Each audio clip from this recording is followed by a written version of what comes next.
거시 경제가 안 좋아. 그러면은 이거를 왜 테슬라만 보고 있는 거죠? 같은 자동차 사업에 있는 산업도 같이 볼 필요가 있죠. 판매가 늘어나죠. 그럼 판매가 늘어나는데 이 크레딧이 점진적으로 증가할 거 아니에요? 원타임인가요, 이게? 이게 890 받은 게 저 원타임인가요? 전혀 그렇지 않죠.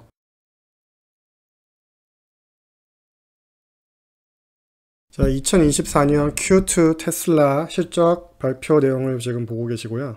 조금 늦은 면이 있지만은 저의 인사이트로 제가 생각하는 테슬라 실적 발표에 대해서 이것이 정말 어닝 쇼크인가에 대해서 한번 말씀드려 보려고 합니다. 일단 모두 다 알다시피 놈객 기준으로 봤을 때 EPS 기준 0.51을 기록하며 시장 예상치를 하회하며 작년 동기 대비 43% 하락하며 주가가 엄청 하락하였습니다. 일단 가시적인 성과는 이렇게만 보면은 시장이 예상한 컨센서치를 다 미스했다. 그래서 어닝 쇼크에 가까웠다라는 결과인데요. 자, 이게 실적 발표 결과 내용이죠. 예상치를 하회했다. 근데 매출은 증가했는데 이게 EPS가 감소한 이유가 뭐냐? 다들 들어보셨을 거라 생각을 합니다. 지금쯤이면은 구조조정비가 많이 발생했다. 시장에서 얘기하는 게 구조조정비가 많이 발생을 했다. 그러면서 예상치 못한 622밀리언의 비용이 발생하게 되었다가 일단 일반적으로 알고 있는 내용입니다. 근데 이게 다시 생각해봐야 될 게 이 구조조정의 의미가 뭘까 한번 생각해볼 필요가 있다고 생각합니다. 자, 일론이 일하는 방식이에요. 일론이 일하는 방식입니다. 일을 잘하는 사람과 효율이 좋은 사람은 회사에서 계속 쓸 것이지만 일을 제대로 하지 못하고 업무 효율을 제대로 내지 못하는 사람은 구조조정에 해당된다. 자, 이게 지금 단기적으로 봤을 때는 돈이 나가니까는 비용 발생으로 인해서 EPS 감소이지만 이게 EPS가 감소했지만 장기적으로 보면 어떨까요? 장기적으로 일 잘하는 사람만 놔두고 효율이 좋은 사람만 놔둔다. 회사가 성장하는 데 도움이 되지 않을까요? 이거를 단기적으로 보지 말고 장기적으로 좀 볼 필요가 있다고 생각합니다. 물론 애널리스트들은 단기적으로 보여준 숫자를 수치화해야 되기 때문에 이 부분에 대해서는 일론 머스크에게 정확한 수치화를 해달라라 라는 가이던스 질문을 던졌음에도 불구하고 일론 머스크는 거기에 수치화되는 대답을 주지 않았죠. 그렇기 때문에 그 부분에 반영하면서 실적 발표를 하고 거의 12% 정도 빠진 부분도 없지 않아 있습니다. 그리고 자, 여기 Regulatory Credit, 자, 탄소 배출권에 대해서 받는 크레딧을 볼 필요가 있는데요. 이게 계속 증가하고 있잖아요. 계속 증가하는 추세를 나타내고 있는데 이게 원타임 크레딧일까요, 과연? 그리고 테슬라는 지금 실적 발표를 보면서 이 말을 주목해 볼 필요가 있다고 합니다. Difficult operating environments. 거시 경제가 굉장히 안 좋단 말이죠. 거시 경제가 안 좋아. 그러면은 이거를 왜 테슬라만 보고 있는 거죠? 같은 자동차 사업에 있는 산업도 같이 볼 필요가 있죠. 물론 테슬라는 순수 전기차 회사죠. 근데 다른 회사 레거시 기업도 볼 필요가 있겠다라고 저는 생각을 합니다. 그런 의미에서 자, 지금 보시고 있는 게 포드의 2024년도 Q2 어닝 실적 발표 내용이에요. 자, 여기서 주목해야 할 필요가 있는 게 저는 전기차에 대한 부분을 볼 필요가 있다고 생각을 합니다. 전기차에 대한 판매가 감소하였고 판매가도 감소하였고 근데 생산 원가는 증가하였다. 이걸 주목해 볼 필요가 있겠죠. 그리고 지금 보면은 포드가 원래 레거시 기업차고 그다음에 내연 기관차니까는 여기서 돈 벌 수 있는 거는 알겠어요. 포드 블루에서 매출 내고 그래서 돈 버는 거는 알겠어. 근데 전기차 부분을 볼 필요가 있죠. 자, 지금 보여주고 있는 게 에비트 마진이잖아요. 에비트 마진을 보면은 자, 2024년도 Q2 마이너스 99.5%에 해당하는 수치를 보여줬습니다. 근데 이게 작년부터 이 수치가 점점 하락을 하더니 58%에서 시작해갖고 근데 이 수치가 99까지 떨어졌다. 근데 이것뿐만이 아니고 2024년도 상반기를 보면은 마이너스 195%에 해당하는 수익률을 보여주고 있다. 이 말은 뭐냐면은 팔수록 손해야. 팔수록 손해. 왜 이거를 지금 전기차를 팔면서 손해를 보는데 이거를 계속 진행할 수 있을까요? 물론 말하기는 볼륨이 줄어들고 그 다음에 가격 압박으로 인해 레베뉴가 줄었다. 근데 이것의 이유가 무엇인가? 원가 가격이 상승하였고 배터리 및 경제 상황이 영향을 미쳤다. 이런 거를 왜 테슬라에는 적용을 안 시키죠? 정말 궁금하고요.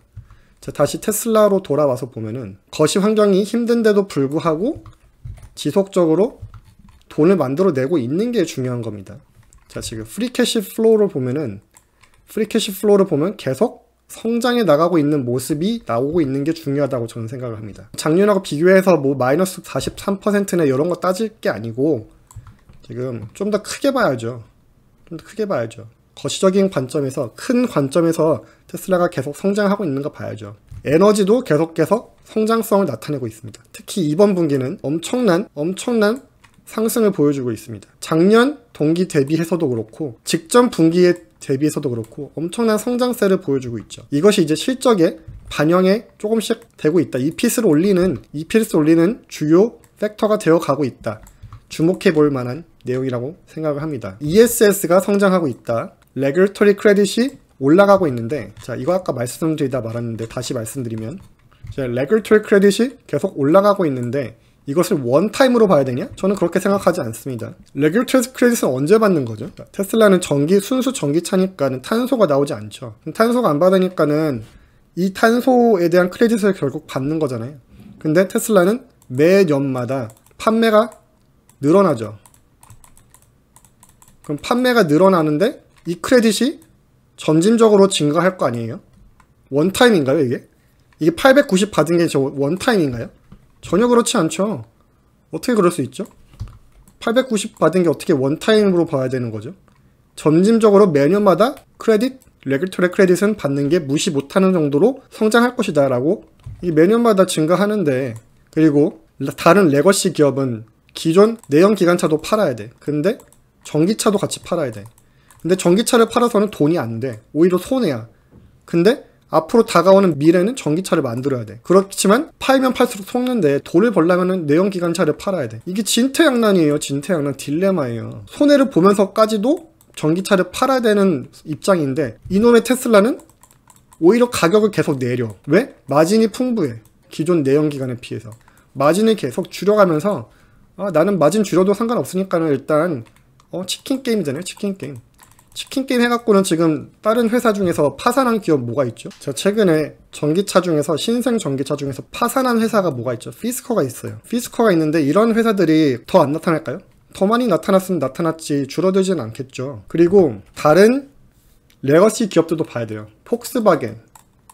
볼스웨이건 같은 거, 폭스바겐도 봐야 되고, 그 다음에 뭐 GM 같은 회사도 굵직굵직한 기업들 봐야 되죠. 아직 실적 발표를 안 했어요. 그래서 같은 Q2 2024년상 실적 발표를 하려면은 이 모든 기업을 같이 동일선상에 놓고 비교할 필요가 있다. 근데 왜 테슬라만 이렇게 가지고 비교만 하나? 더 넓은 안목으로 볼 필요가 있다고 저는 생각을 합니다. 자, 지난 분기에 비해서 프리 캐시 플로우가 급증했잖아요.